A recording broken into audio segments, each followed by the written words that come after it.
चलिए बाबा next chapter का revision चालू करते हैं। नेक्स्ट चैप्टर है क्लासिफिकेशन। क्लासिफिकेशन मतलब क्या होता है सर? क्लासिफिकेशन का मतलब होता है finding out the correct rate of duty, correct HSN code, ताकि आपको करेक्ट रेट ऑफ ड्यूटी मिले। सर एचएसएन कोड कहां होगा? बेसिकली आपको जाना पड़ता है कस्टम टैरिफ एक्ट में। करेक्ट अपने गुड्स का एचएसएन कोड अगर ढूंढोगे तो करेक्ट रेट ऑफ ड्यूटी भी मिल जाएगा। वही आता है क्लासिफिकेशन ऑफ गुड्स। ठीक है सर, चलिए आगे बढ़ते हैं। तो सर जो एचएसएन कोड होता है 8 डिजिट का कोड होता है, ध्यान रखिएगा हमेशा एचएसएन कोड 8 डिजिट का होता है। जब आप first schedule of your custom tariff act में जाओगे तो वहां पे 21 सेक्शंस हैं। 21 सेक्शंस के अंदर चैप्टर्स कितने हैं सर?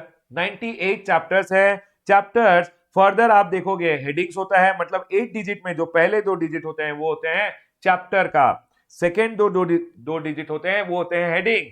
सर फर्दर दो डिजिट होते हैं वो होता है सब हेडिंग। जो फर्दर 2 डिजिट होते हैं वो होते हैं टैरिफ आइटम। ठीक है सर, पॉइंट क्लियर है। सर ये एचएसएन कोड क्या होता है? HSN code is a standardize system of name and number. किसने डेवलप किया है sir? It is developed by the world custom organization for the traded product. जो भी गुड्स ट्रेड होते हैं एक दूसरे के कंट्री में, मतलब वन कंट्री टू अनदर, उनके लिए डेवलप किया गया है एचएसएन कोड। अगर आप अपने गुड्स का करेक्ट एचएसएन कोड ढूंढ लेते हो तो आपको करेक्ट रेट ऑफ ड्यूटी मिल जाता है। ठीक है सर, पॉइंट क्लियर है।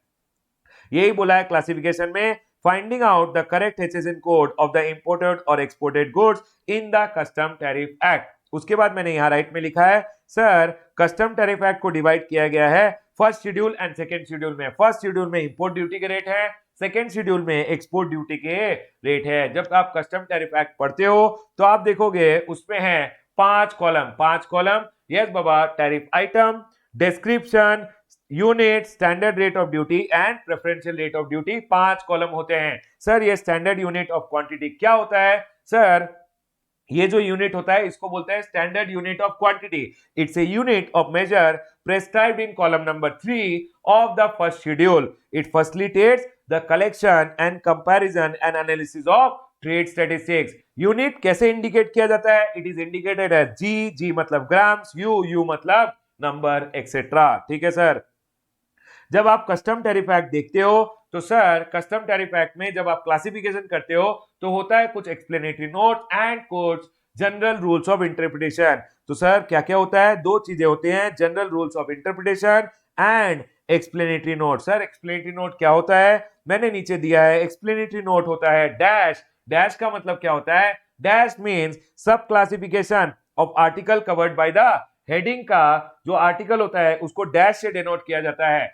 जो आर्टिकल है उसका सब क्लासिफिकेशन डिनोट किया जाता है as dash dash. Dash dash is the article is the sub classification of the immediately article. जो डैश से डिनोटेड है उसका सब क्लासिफिकेशन डैश डैश होता है। डैश डैश का further classification dash dash dash या डैश डैश डैश डैश होता है। तो सर जो इमीडिएटली प्रीसीडिंग आर्टिकल जिसका डैश या डैश डैश है उसका further classification dash dash dash या डैश डैश डैश से किया जाता है। ठीक है सर, मतलब उस आइटम के आगे डैश डैश डैश या डैश डैश डैश डैश दिखाया जाता है। ठीक है सर।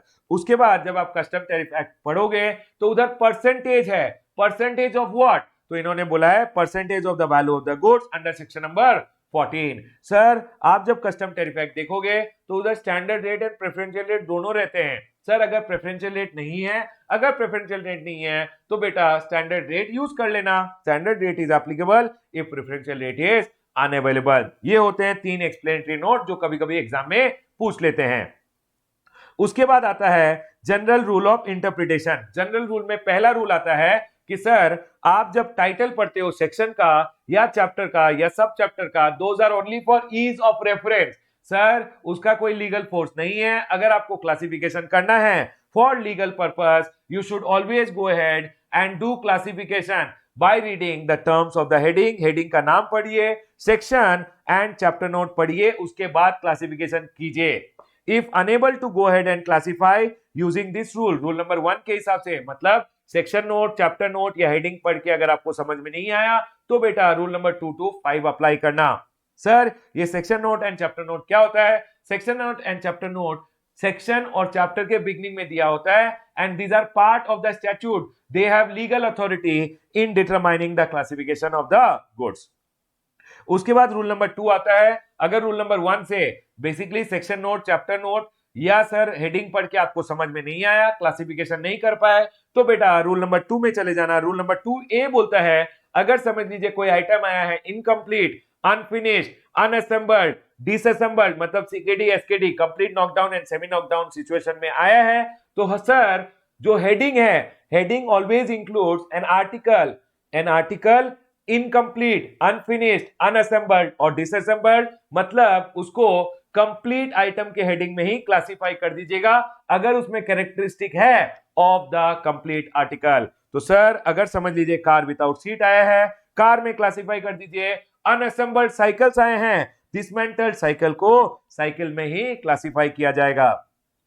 सर अगर कोई मिक्सचर आया है, combination of material and substance आया है, तो सर याद रखिएगा मेन आर्टिकल के हेडिंग में ही उसको क्लासिफाई कर दीजिएगा। Classify under main article and heading always includes that item mixed with some other item also. यही बोला है, heading includes mixture of combination of that material with other material और substance. Coffee with chicory आया, coffee में classify कर दो। Natural rubber with synthetic rubber आया है, रबर में ही क्लासिफाई कर दो। सर मिल्क विद विटामिन आया, मिल्क में क्लासिफाई कर दो। कॉर्नफ्लेक्स विद नट्स आया, कॉर्नफ्लेक्स में ही क्लासिफाई कर दो।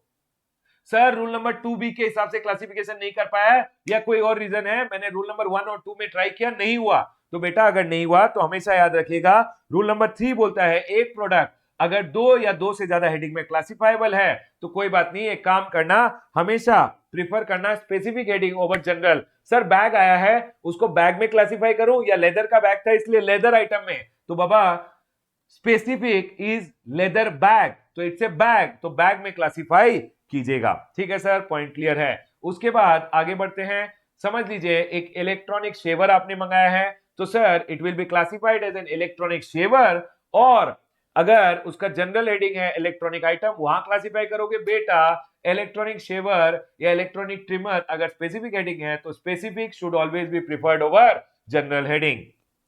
उसके बाद याद रखिएगा अगर कोई मिक्स्ड गुड, कंपोजिट गुड्स या आइटम इन ए सेट है, MCI, mixed good, composite goods या आइटम इन ए सेट, तो हर एक आइटम को एक स्पेसिफिक हेडिंग माना जाता है, each heading to be treated as specific. And sir इस केस में आप एसेंशियल कैरेक्टर टेस्ट लगाइएगा। सर सॉफ्टवेयर, लैपटॉप आया with software, sir laptop with software is a composite supply है, सो सर कंपोजिट गुड्स के केस में याद रखिएगा हमेशा एसेंशियल कैरेक्टर टेस्ट देखोगे।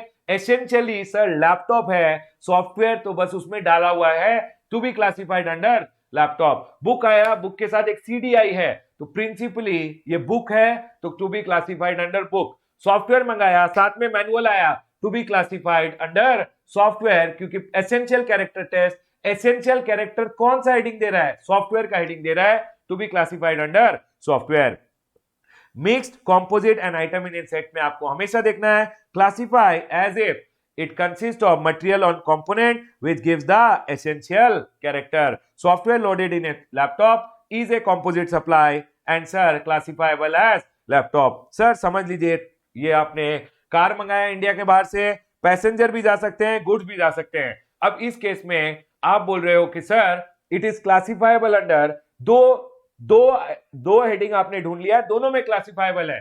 सर दोनों में क्लासिफाइबल है, दोनों स्पेसिफिक है, अब क्या करूं? तो गवर्नमेंट ने बोला है दोनों में अगर क्लासिफाइबल है तो क्रोनोलॉजिकल ऑर्डर में जो भी कोड बाद में आ रहा है उसको अडॉप्ट कर लो। Last heading in the numerical order उसमें क्लासिफाई कर देना, इसको बोलते हैं लेटर द बेटर। अगर स्पेसिफिक ओवर जनरल नहीं लगा, एसेंशियल कैरेक्टर टेस्ट नहीं लगा, एंड फिर भी एक आइटम 2 और मोर हेडिंग में क्लासिफाइबल है एंड ऑल आर स्पेसिफिक, तो जो लास्ट हेडिंग होगा उसमें क्लासिफाई कर देना।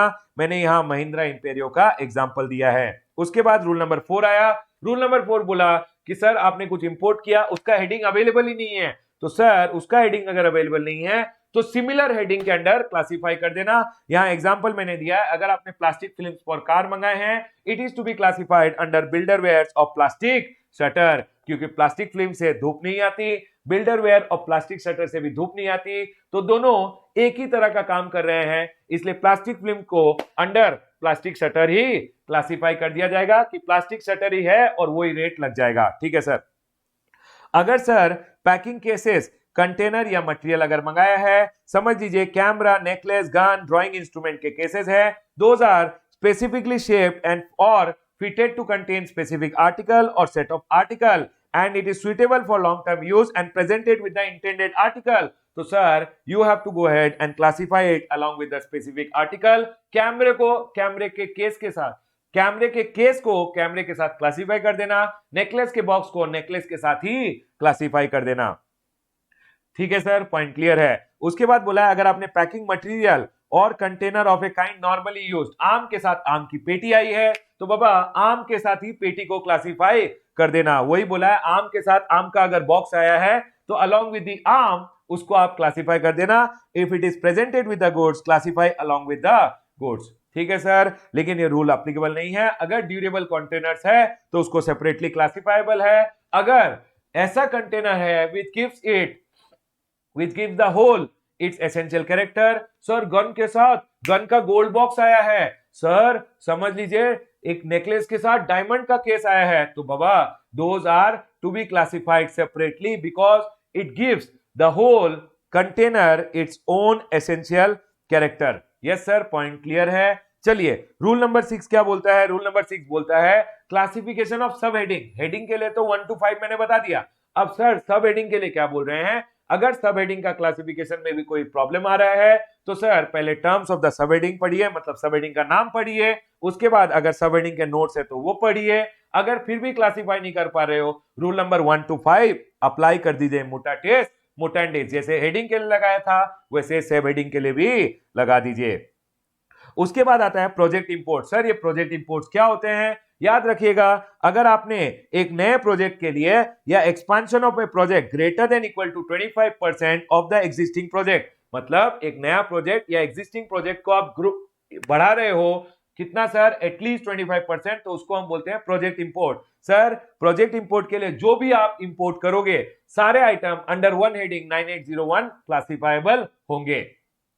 प्रोजेक्ट इंपोर्ट प्रोजेक्ट क्या क्या हो सकता है? Irrigation project, industrial, irrigation, power, mining, oil exploration, और it can be notified by the central government. Notified project है metro project, monorail project, airport development project. Sir project import में क्या क्या मंगा सकता हूं? All machineries and instrument, all machineries, instrument, apparatus and appliances, auxiliary equipment, component and raw material required for initial setup or expansion, spares, other raw materials and consumables for the maintenance of plant and project, which is 10% of the value of goods.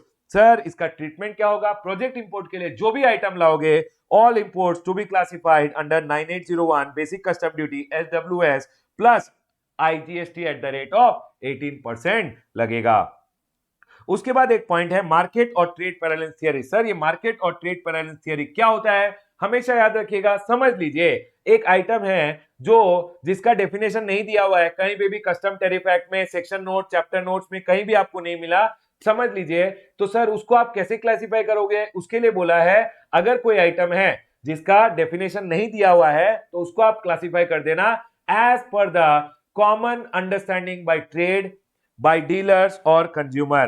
क्या बोला है? If a product is not defined in schedule and section and chapter notes in the custom tariff act, it should be classified according to common understanding in trade by dealers और consumer. Sir McDonald's में soft serve मिलता है, तो sir McDonald's के case में Connaught Plaza restaurant ने बोला कि सर ये डेयरी प्रोडक्ट है, लेकिन कोर्ट ने बोला कि सर सॉफ्ट सर्व जो होता है उसको लोग क्या मानते हैं? उसको आइसक्रीम बोलते हैं, to be classified as ice cream and not other dairy product. उसके बाद डाबर ने बोला Dabur Dant Manjan Lal is an Ayurvedic product. Government ने बोला डाबर दंत मंजन लाल को लोग टूथपेस्ट मानते हैं, it should be classified as toothpaste and not as an Ayurvedic product. यहां हमारा क्लासिफिकेशन ऑफ गुड्स का चैप्टर खत्म होता है।